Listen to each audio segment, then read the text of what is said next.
Hello, my friends.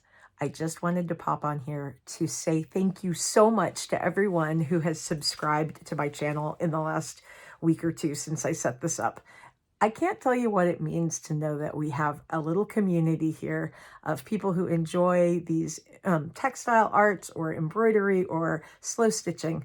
It's just so cool. So I think right now we have maybe 130 subscribers. And that's so cool. It would be awesome to have more of you. So if you are watching this video and you haven't subscribed yet, I'd love it if you would. You can also like the videos. I know that in some way helps with something. Mostly, I am so glad you're here, and I hope that you enjoy this little video. I wanted to share with you some cool stuff that I picked up today. And I had an idea for pieces that maybe you look at and you're like, what would I do with this as it is? So you can watch this video, maybe get a couple ideas. I wanted to show you what I'm going to call a deconstructed vintage haul. Only because I was sitting in the car waiting for my daughter and I had my little scissors and I had this big doily that I really could not use as a big doily. So instead, it became many little elements that are going to be fabulous in some projects I'm working on. Do you ever see a big doily and you think, what would I do with it? It's not quite the right shape for a foundation piece, but then you notice it has so many, little individual elements, and then you can just see them wrapped around a journal or, adding a little bit of color to a bouquet of flowers. So I took my big doily that I got for, I think, maybe $4, and I turned it into so many little elephants. That would be cool. Elements that are going to decorate some of my current projects. So I thought I'd show you that one, and then same thing with this one. As soon as I saw it, I had no use for it in its regular form, but oh my goodness, as all of these little flowers, yes, please. That, they will probably be individually on, I don't even know, 20 projects or something like that. And because they're handmade, they're all a little bit different, which I just love. And I feel like they're better individually than they were together. So that's just a thought. If you're ever looking in a little antique mall or in a thrift store and you see a big doily and you're like, what would I do with that?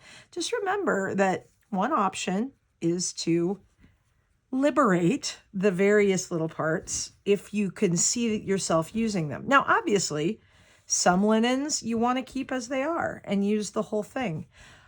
I've been debating on this one. I think I'm going to leave this as it is. There's something about it that's really cool, and I could imagine putting some things in that negative space or even putting it over some colored fabric. So I think that's staying as it is.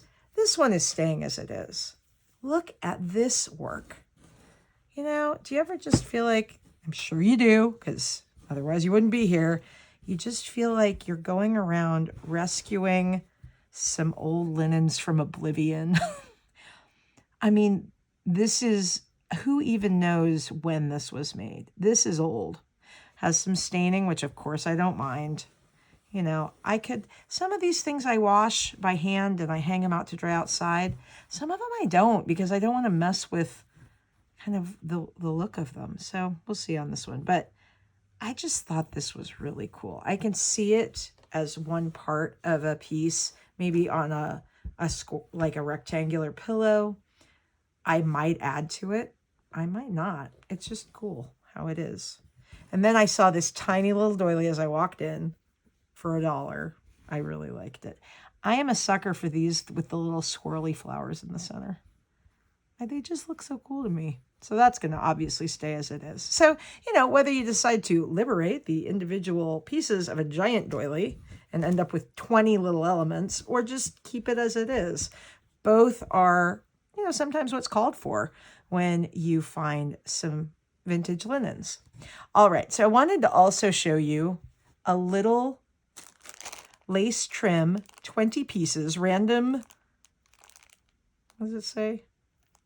Random sizes, oh, that makes sense, that I got Bittersweet Farm Vintage. As I've mentioned before, I'm not sure that she has much of an online presence, but there is a QR code there. And she does have a link tree, so you can check that out. So I picked up a little bag because I needed some more trims for a particular bag I'm working on now. And I don't know, sometimes you just want a little inspiration. So I have not yet peeked at this one. So I thought I would do that with you because, who would more enjoy it than y'all? All right, I'm going to slide this off because let's just look at this. We've got 2 different laces, and actually I think she's tied it so I can very easily untie it.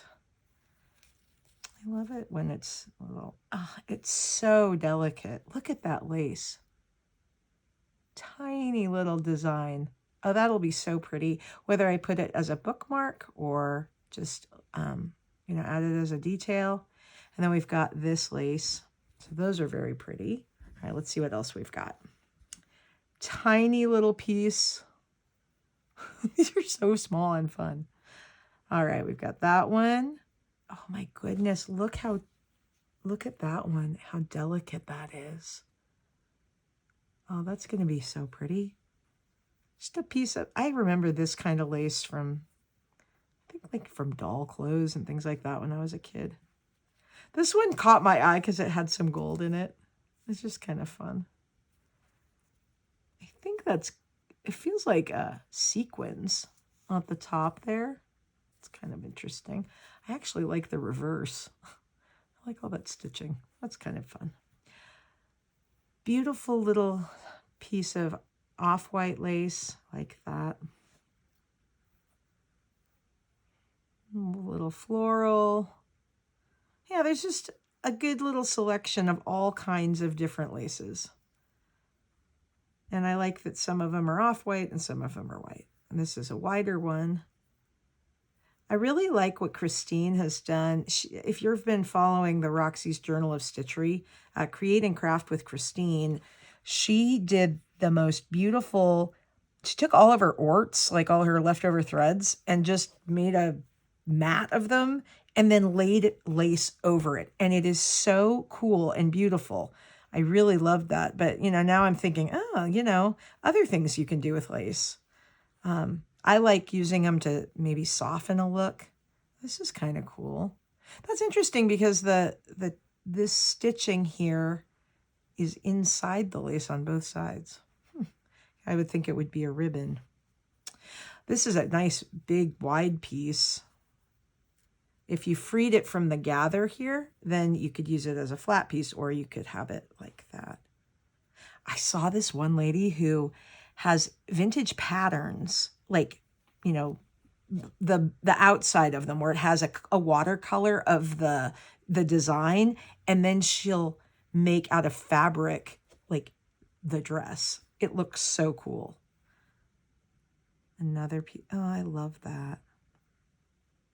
It's funny because, I was never really into lace that much. But then when I saw how it can add texture to a textile piece, or soften a color that's really bright, I've grown in my appreciation of it. That's cool. Oh, and then a little piece of eyelet. Maybe for Kate and the Nest, for girls in white dresses with blue satin sashes. If you follow her, she's doing my favorite things as her February prompt.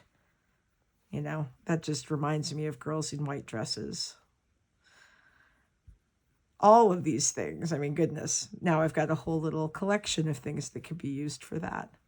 All right. Well, that was a lovely little grouping of trims from Bittersweet Farm Vintage. So I like that. I definitely found a couple of things that would be great. So between that and my deconstructed doilies, I would say I have a lot of things to play with. I hope that you are playing with something fun tonight or today or morning, whatever time it may be when you're watching this.